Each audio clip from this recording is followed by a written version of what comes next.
आकाशवाणी मुंबई केंद्र सादर करीत आहे गौरी देशपांडे लिखित गोप या कादंबरीचं अभिनाट्य वाचन. संगीत परीक्षित भातखंडे. सादरकर्त्या उमा दीक्षित. आज ऐकूया गौरी देशपांडे लिखित गोप या कादंबरीच्या अभिनाट्य वाचन मालिकेचा भाग 12वा.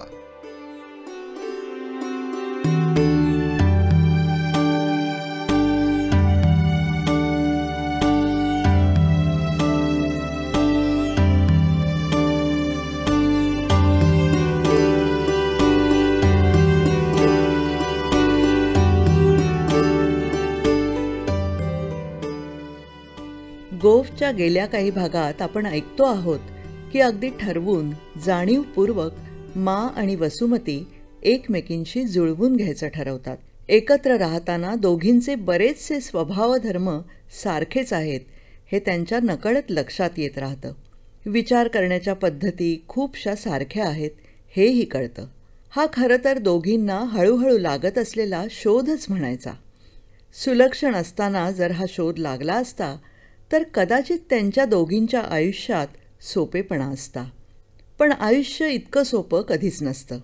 वसुमती आणि मासाठी तर ते इतकं सोपं कधीच नव्हतं. नवऱ्याच्या मागे मांनी इस्टेटीचा कारभार आणि सुलक्षण आनंदाला खंबीरपणे सांभाळलं, तर वसुमतीने आपल्या जीवलगाला सुलक्षणला अनाम निराशेच्या काळोखात हळूहळू अक्षरशः विरून जाताना पाहिलं. हे का झालं, कसं झालं याचं उत्तर कोण देणार? अर्थात अशा प्रश्नांच्या भोवऱ्यात गरगरत न राहता अशा प्रश्नांना मागे टाकून पुढे जायचं असतं हे या दोघींना मुळातूनच उमगलेलं आहे. आणि म्हणूनच चौकटींना मोडून आयुष्य जगण्याची हातोटीसुद्धा त्यांच्याकडे आहे. जन्मदात्या आईचे विचार वागणं पटत नाही आणि सासू असूनही विचारांच्या पातळीवर आपल्या जास्त जवळ आहेत हे खुल्या दिलाने स्वीकारण्याचा प्रामाणिकपणा वसुमतीकडे आहे. या प्रामाणिकपणामुळेच वसुमती मांनाच नव्हे तर आनंदालाही आवडते. तिची उगाच होणारी चिडचिड समजून घेताना तो तिला 8-15 दिवसांची सुट्टी घेण्याचा सल्ला देतो. वसुमतीलाही ते पटतं. ती मुंबईला तिच्या घरी जाते. सुलक्षणच्या आठवणींनी मनातल्या जखमा भळभळतात. खूप रडून घेतल्यावर ती आदित्यला फोन करते त्याच्या हॉस्टेलवर. त्याची बडबड ऐकून तिला बरं वाटतं. आता पुढे.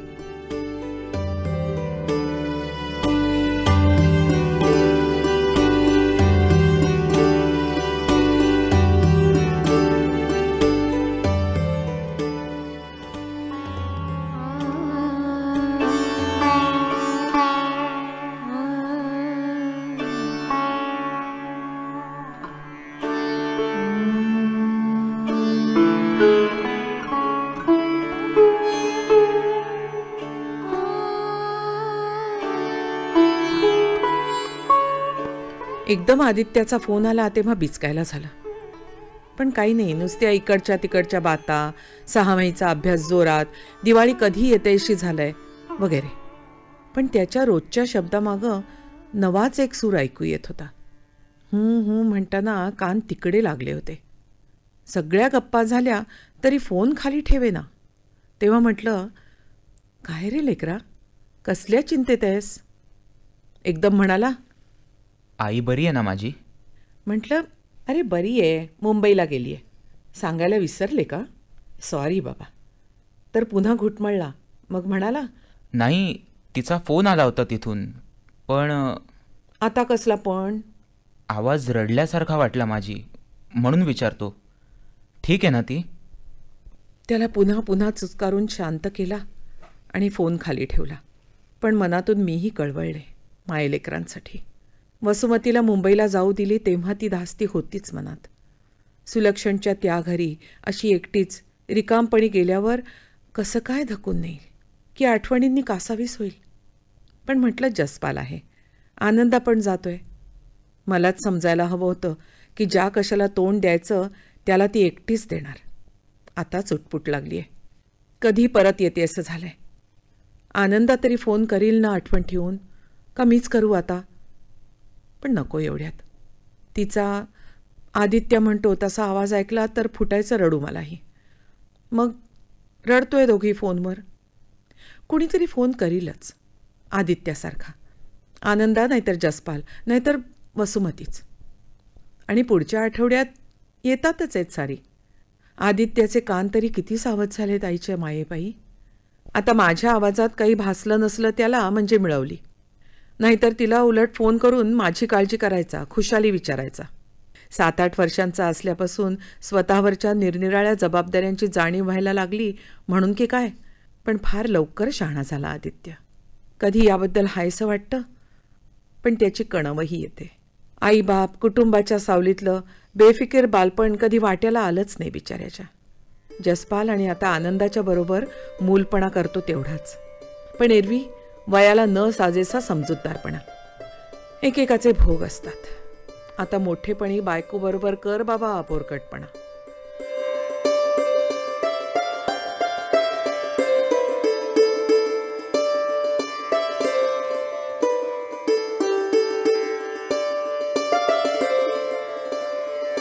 संध्याकाळी जसपाल कामावरून घरी आला. मशीनवरचा माझा निरोप ऐकून इकडे धावला आणि दारात सामान टाकून माझे हात हातात घेऊन दोन्ही गालांचे मुके घेऊन माझे केस विस्कटून टाकल्यावर म्हणाला, दमलेली दिसतेस. केव्हा आलीस, का आलीस, एकटीनं सगळं साफसफाईचं काम का उरकलंस, असले प्रश्न विचारत बसणाऱ्यातला तो नव्हता. म्हणूनच आम्हाला इतका आपलासा झाला होता. हे घर माझ्यापेक्षाही त्याच्याच सरावाचं असेल तेव्हा आज जाऊन व्हिस्की, ग्लास, बर्फ, सोडा आणलं आणि मग दिवाणावर पाय पसरून बसत म्हणाला, माय गॉड, वसुमती, या सिनेमा इतका गाढ सिनेमा मी कधी पाहिला नसेल. पण छान चालतो की नाही बघ. कुणाचा आहे? टायटल जबाब म्हणजे कुणाचा असेल? धनंजय. जन्म, जल्लोष, जखम याच्यानंतर जबाब देणं भागच होतं त्याला. रंगकाम कुणावर करतोयस? अर्चना आणि आपला जोजो. तिला तरी फार रंग लावायला नको. येऊन बघस तू. फार हसू रडू नकोस, नाहीतर ढलप्या पडतील तोंडाच्या म्हणून बजावलंय. सुदैवानं तिच्या चेहऱ्यावर कसले भावबी उमटत नाहीत, ते बरं आहे. रिपेरी लागत नाहीत. तू फार खतरूड झालायस. अर्चना सुद्धा सुरेख नाही म्हणायचं म्हणजे काय? माझ्या हातून निघाल्यावर कोणीही दिसेल सुरेख, पण मुख्य गंमत म्हणजे जोजोला 25 वर्षांचा दाखवलाय. ज्योतिर्मय आता 45 कबूल करायला लागला असल्यामुळे त्याचं खरं वय 60 तरी असणारच असा जसपालचा दावा होता. त्या माकडाला 25चा दाखवता येतो यावर विश्वास बसेना. जसपाल म्हणाला, सुलक्षणनं त्याला योग्यच नाव दिलं होतं म्हणून तर आज लवकर सुटलो. मला हसू आलं. सुलक्षण जोजोला जाजा म्हणायचा, कारण जो दिसला रे दिसला की सर्वजण एकमेकांना जा रे हे कर, जा रे ते कर म्हणून नाहीसे व्हायचे. चांगली हशा गाण्यानं भरलेली पार्टी जो उगवला की पटकन ओस पडायची. कधी कधी सुलक्षण त्याला जोजो पण म्हणायचा. कारण म्हणे, जे काय माझ्यासारखे 4 लोक यजमानाची व्हिस्की संपेतो ठाण मांडून बसतात त्यांना जोच्या भयंकर बोरिंग बोलण्यानं अंगाई गायल्यासारखी झोप लागते. आता म्हटलं, कधी असल्या कुणाबद्दल जर चुकून आपलं भलं मत व्हायला लागलं तर जिभेचा एक फटकारा मारून ताळ्यावर आणायचा सुलक्षण. गेल्या 4-5 दिवसातली माझी मनस्थिती जाणल्यासारखा तो म्हणाला, एखाद्या वाक्यात ऐकणाऱ्याला चकित करणारा, विचार करायला लावणारा एक सुलक्षणच पाहिला मी. त्यानं एखादी चांगली कादंबरी लिहायला हवी होती. यावर काही म्हणण्यासारखं नव्हतं. मान हलवून मी गप्प बसले. तोच म्हणाला, नेहमी म्हणायचं की ज्यांना दोस्तोयेव्स्की होणं जमणार नाही त्यांनी निदान द्युमा व्हायचा तरी प्रयत्न करावा. तूच सांग, ज्या डायरेक्टर प्रोड्युसर्सनी जराही ढवळाढवळ न करता सुलक्षणची स्क्रिप्ट घेतली त्यांना हिट्स मिळाला की नाही? एकदा सुरुवात करून दिल्यावर रडत थांबणारच नव्हतं की काय कुणास ठाऊक, पण आलंच पुन्हा. जसपाल चटकन उठून जवळ येऊन केसावर हात ठेवून म्हणाला, वसुमती. मी डोळे पुसून पुन्हा फक्त मान हलवली आणि उठून त्यानं घेऊन उरलेला सोडा माझ्या ग्लासात ओतून घेतला. विषय बदलत स्वयंपाकघरात डोकावत विचारलं, जेवायला काय केलंस? अजून काही केलं नाही. काय करू? काही करू नकोस. इतक्या दिवसांनी आली आहेस, जरा जेवाची मुंबई कर. चल, कॅफे रॉयल. बापरे, गावाच्या त्या टोकाला आणि माझ्या ह्या अवतारात. नेव्हर माइंड अवतार. ए आयडिया, तू जरा बरे कपडे कर आणि मग मी रंगवतो तुला. बघ, सगळेजण माना वळून पाहतात की नाही. जसपाल कोण नवी तारका फिरवतोय म्हणून विचारतील. मी नवी आणि तारका असं म्हटलं. पण त्याच्या आयडियाचीही गंमत वाटली. ती वाटली हे समजून त्यानं हट्टच केला. तेव्हा जाऊन झटपट तयार होऊन आले. त्यानं दुपट्टा बदलायला लावलाच आणि आपण पण जाऊन जीन्स आणि पैरण काढून सुलक्षणचा चुडीदार आणि नेहमीचा रेशमी झब्बा घालून आला. त्याला त्या वेशात पाहून माझं मन गलबलून येईल हे जाणून खिन्नसा हसला. म्हणाला, खरा माझाच आहे हा झब्बा, पण कधीतरी सुलक्षणनं उसना घेतला आणि मग त्यालाच अधिक शोभून दिसतो म्हणून मी देऊन टाकला. त्याला छान चोकीची आवड नव्हती बरंच, नाहीतर शोभून दिसतात या नियमानुसार माझे सगळेच कपडे इथे येऊन पडले असते. यावरही बोलण्यासारखं काय होतं. कितीतरी वर्ष या ना त्या डायरेक्टरचे त्याला कुठल्या तरी रोलमध्ये ढकलायचे सर्व प्रयत्न सुलक्षणनं हाणून पाडले होते. आपण देखणे दिसतो यावर त्याचा काडी इतकाही विश्वास नव्हता. कधी कुणी त्याच्या रूपाचं फारच आवर्जून गुणगान गायलं तर म्हणायचा, त्यात काय आहे, माझ्या रूपाला काही मी कारण नाही, माझ्या लिखाणाची स्तुती करा. मग फार तर म्हणेन थँक्यू, किंवा स्तुती रास्तच आहे म्हणून ते पण नाही म्हणायचा. 3-4 भेटीतच मला ऐकवलं होतं.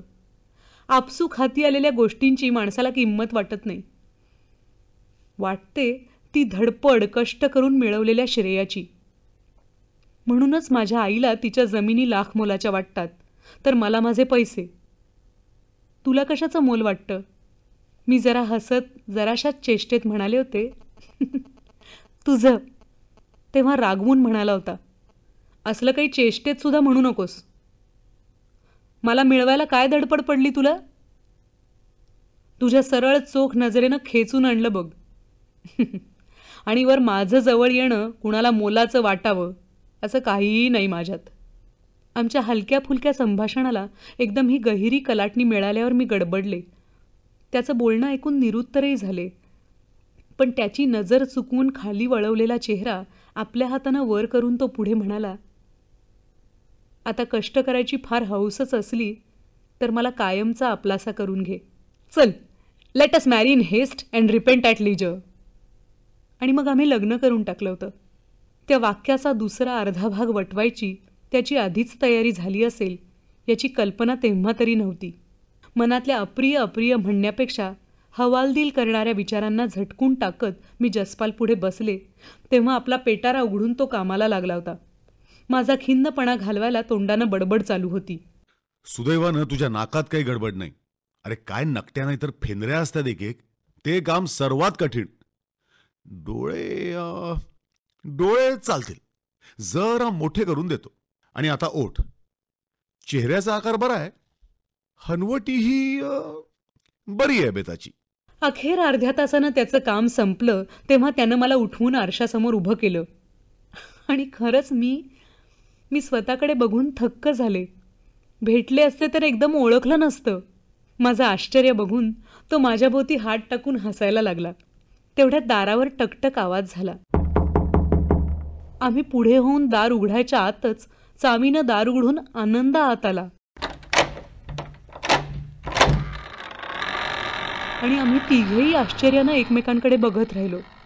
तो येणार हे विसरून गेल्यानं मी जसपालला काही म्हणाले नव्हते.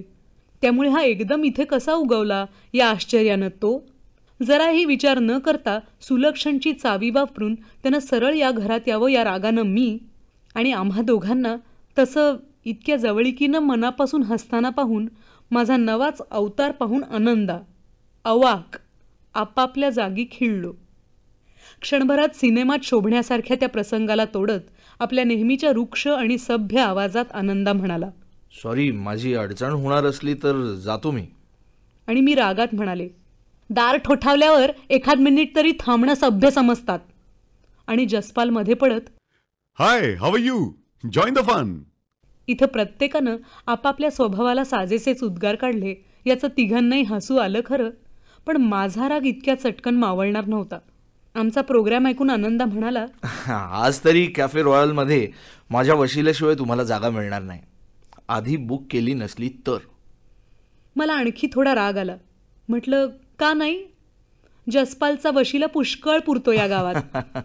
आज नाही, परदेशातून उद्याच्या कॉन्फरन्ससाठी आलेल्या बड्या पोलीस पाहुण्यांना आज तिथे खाना आहे. मी त्याच कॉन्फरन्ससाठी आलोय. ओ, मग नकोच जाऊया आपण जसपाल. मी स्वयंपाक करते. जाऊया की, वाय नॉट. आपण तिघही जाऊया. सेन्सेशन.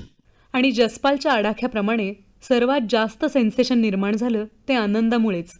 रेस्टॉरंटच्या दारातच झालेल्या पोलिसांच्या गर्दीतून त्याला सॅल्यूट मिळाले. वर आमच्या टेबलापाशी जाऊन बसल्यानंतर मधल्या बड्या टेबलावरच्या बड्यांनी त्याला तिथलं आमंत्रण नसतानाही 4 शब्द बोलायसाठी बोलवून घेतलं. परगावच्या अधिकाऱ्यांपैकी हाँगकाँग आणि सिडनीचे अधिकारी त्याचे दोस्त होते. त्यांनी येऊन आमच्याच टेबलापाशी अर्धा पाऊण तास काढला वगैरे. एकीकडून जरी त्या परक्यांच्या कौतुक मिश्रित कुतूहलानं मी सुखावत होते, तरी खरं सांगायचं तर मी आणि जसपाल एक्स्ट्रॉनच्या हालातीत पडलो होतो. अखेर सगळे पोलीस निघून गेल्यावर अगदी कोपऱ्यातल्या एका टेबलावरून धनंजय आणि अर्चना आले. त्यांची प्रतिक्रिया मात्र अगदी जसपालला हवी तशी झाली.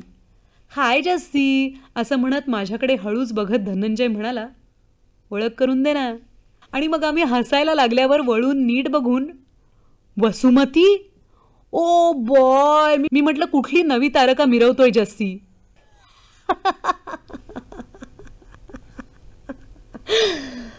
कितीतरी दिवसांनी सुलक्षण समोर हसायची तशी वेडावाकडा चेहरा होऊन डोळ्यांना पाणी येईस तो हसले. इतकी की आनंदाचा विश्वासही बसेना त्याच्या डोळ्यांवर. मग चेहरा रुमालानं पुसत म्हणाले, आता जाऊन धुवूनच यायला पाहिजे, नाहीतर विदूषकासारखी दिसेन. जसपाल म्हणाला, डोंट वरी, अर्चनाच्या रडण्यासाठी आणलेला वॉटरप्रूफ मेकअप आहे. आणि मी पुन्हा हसायला लागायच्या आणि अर्चना रागवायच्या आत त्याने भरदिशी आनंदाची आणि धनंजयची ओळख करून दिली. धनंजय म्हणाला, मगापासून तुम्हाला टाईपकास्ट करत होतो. पोलीस हे नेहमी पोलिसांसारखे का दिसतात? तसं दिसण्यातच त्यांचा फायदा असतो म्हणून. लोकांवर वचक नको राहायला. अर्थात ट्रॅक्टर दुरुस्त करताना काही मी पोलिसासारखा दिसत नाही. दिसतो का वसुमती? दिसतोस. अरे, जसपालनं तोडलं. मला वाटतं तू आंघोळ करताना पण पोलिसासारखा दिसत असशील.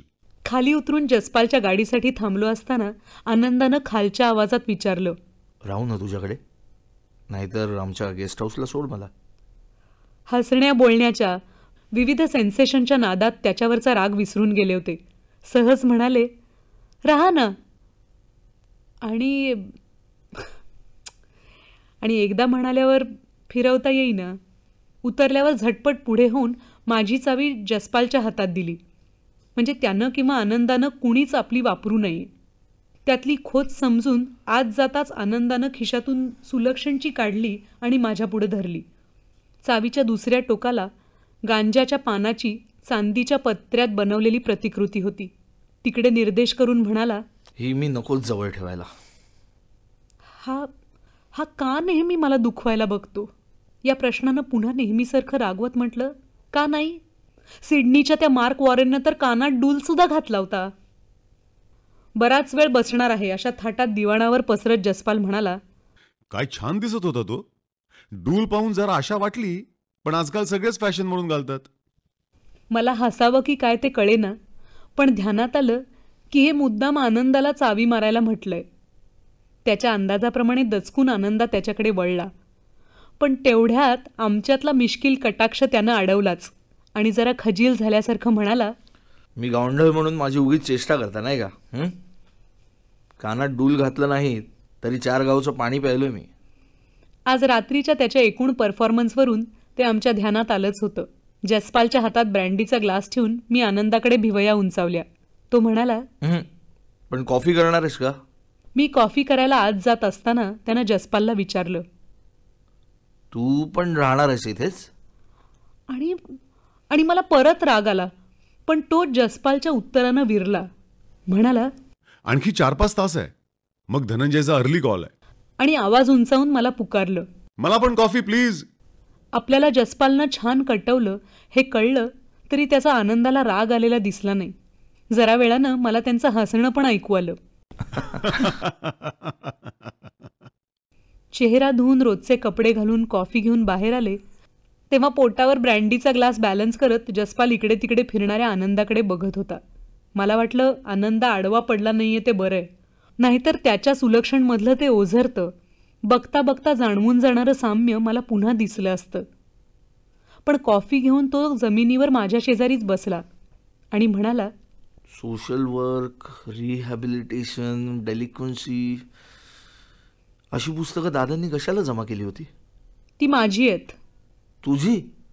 असं म्हणून तो उत्तराच्या अपेक्षेत थांबला, पण मी काही माझा अभ्यासक्रम त्याच्यासमोर वाचणार नव्हते. जसपाल मध्ये म्हणाला, आणि चित्रांची माझी आहेत. आणि गोष्टींची आदित्यची. सुलक्षण फक्त वर्षातून एकदा काउंट ऑफ मॉन्टे क्रिस्टो आणि एकदा क्राईम अँड पनिशमेंट वाचायचा. मी हसायला लागले, पण म्हणाले इतकंच नाही हं, शिवाय टॉम सॉयर न्हाणीघरात ठेवलं होतं. जसपाल पण हसत हसत उठला आणि ब्रँडीचा ग्लास पोटावरून उचलून घेत म्हणाला, हे ब्रँडीचा ग्लास पोटावर बॅलन्स करणाऱ्या माणसाला हसवू नये. आणि तू काय वाचतोस आनंदा? या प्रश्नानं तो निरुत्तर होईल असं आम्हाला वाटलं होतं. तो चटकन म्हणाला, काउंट ऑफ मॉन्टे क्रिस्टो अर्थातच वाचतो, पण क्राईम अँड पनिशमेंटपेक्षा मला इडियट आवडतं. आणि हे ऐकून आम्हीच निरुत्तर झालो म्हटल्यावर विजयानं म्हणाला, दादांच्या नादानं वाचायला लागलो मी ती पुस्तकं, नाहीतर ठोंब्या होतो. आम्हा दोघांना अजिबात ठाऊक नसलेला एक सुलक्षण आनंदानंच पाहिलाय. या जाणीवेनं आम्ही नव्यानंच चमकलो. आमच्याकडे न बघता कॉफीच्या कपात बघत तो म्हणाला, दादा नेहमी म्हणायचे, आनंदा, आपल्या दोघांवर एक रशियन कादंबरी तरी लिहायला पाहिजे, नाहीतर एक हिंदी सिनेमा तरी. आधीमध्ये काही पुरणार नाही. दादांची मला पारख नाही, कदर नाही म्हणून तुम्ही माझी हेटाळणी करता हे माहिती आहे मला, पण त्यांची पारख माझ्या इतकी कुणालाच नव्हती. समजलात? त्याच्या चेहऱ्यावर हे म्हणताना ते उग्र रुक्ष भाव चमकून गेले आणि ते पाहिल्यावर नेहमी चमकून जाणारी भीतीची तिरीप माझ्या मनातून. ती समजून तिचा उपहास केल्यासारखा हसून म्हणाला, दादांच्या सावलीत लहानाचा मोठा झालो. त्यांच्याबद्दल तुम्ही काय सांगणार मला?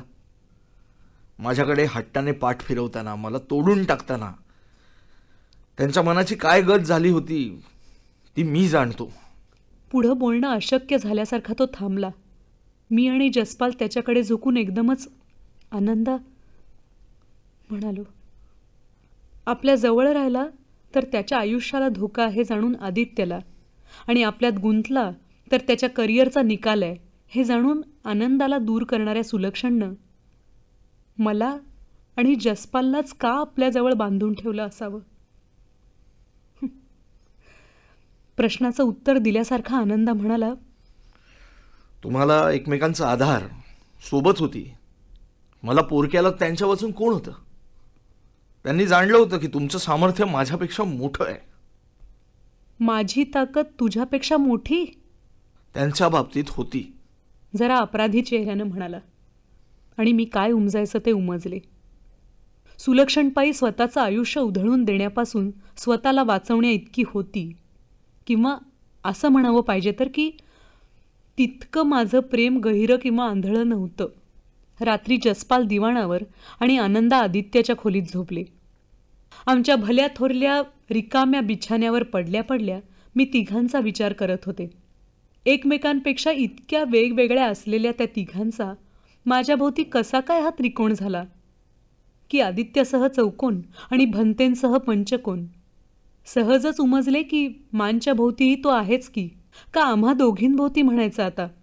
गेले कित्येक महिने आनंदाबद्दल मनात धुमसत असलेला राग त्याच्या एका वाक्यात विरघळला आणि त्याची जागा कणवेनं घेतली. ती कशी?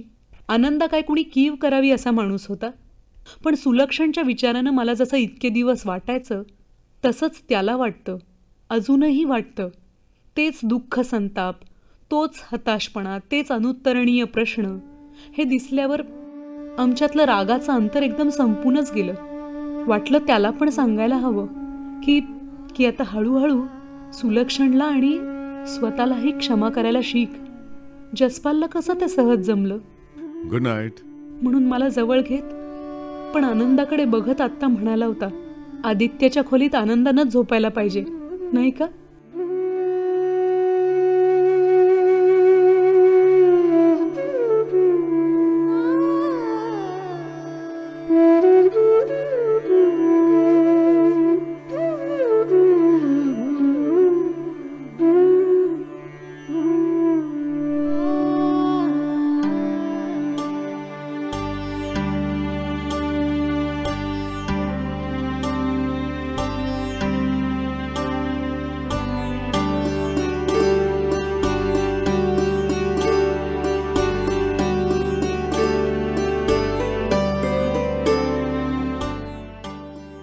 श्रोते हो, आत्ताच आपण ऐकत होतात गौरी देशपांडे लिखित गोप या कादंबरीच्या अभिनाट्य वाचन मालिकेचा भाग 12वा.